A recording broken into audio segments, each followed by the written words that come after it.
welcome to another episode of University and Everything in Between. As I'm about to show Pippa, we've gone a bit festive this week. On my left, Pippa, you might be able to see, I'm not sure if you can see it on the Zoom call, but on my left there's some festive Christmas trees. I'll grab one. Why not grab one? Look, I've got these put on the side, and on the right, which you might be able to see better, is a nutcracker. So, he's snazzy. Yeah, my mum was very proud of those. And on the mic arm, we've got some lights. I'm not sure if you can see those.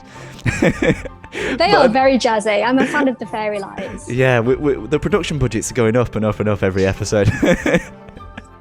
But how are you doing? Thank you so much for joining me. Yeah, I'm good. I'm looking forward to chatting. How are you? Yeah, I'm very good. But I have to say, you're probably one of the most impressive guests that I've had on. You sent me a lovely email just before we've gone to record this, and I've added all the additions, but I found it very funny that you were almost talking down the fact that you didn't have more than one book published. And I was like, that's more than I've got. That's more than a lot of people have got. One day I will have more than one book published, but I feel like, I don't know, I always do this. Whenever I do anything like this, I just inherently kind of feel like I need to play it down and manage people's expectations. I have no idea why, but it's just a thing. Oh, you've really got to big yourself up. That's something that, that I think we've got to spread that message a bit more. But yeah, you're a blogger, you're a writer, you've got a book published and 2 ebooks that are on your website, which are fascinating, all about, your experience at university with with an invisible illness, and, how to study in lockdown as well, which we're going to touch on a little bit. And obviously raising awareness for what you've been going through and what your life is like, and it's fascinating to read, and I enjoyed reading some of the stuff that's online.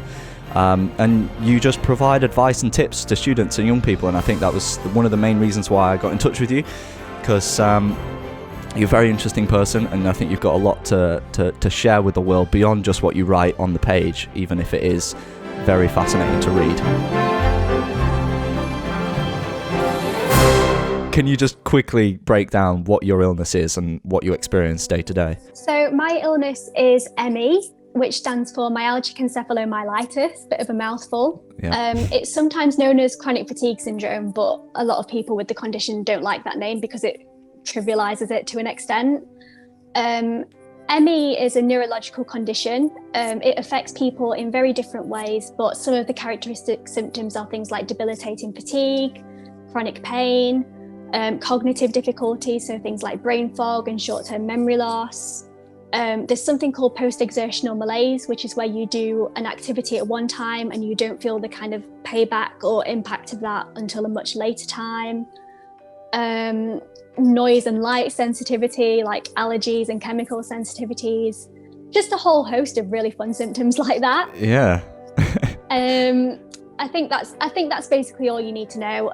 There isn't a cure for the condition at the minute, and there isn't targeted treatment. There isn't a great deal of research going on at the minute, so people tend to manage their symptoms through activity management and something called pacing, which is the concept of resting before you get tired, which as a student, that just completely goes out of the window, to be honest. It's much easier said than done. Mm-hmm. And yes, that's ME in a nutshell. Apologies if you've been asked that many, many times. I imagine you've been asked that question many, many times. I know you've been on I know you've been on radio shows and local news broadcasters and stuff like that, but just for context, it's helpful. No, I've got much better at slimming down my definition of it. Over the years, there was a time where I just did not know where to start with it. But yeah, you'll be making a presenter of yourself yet. You never know. I can dream.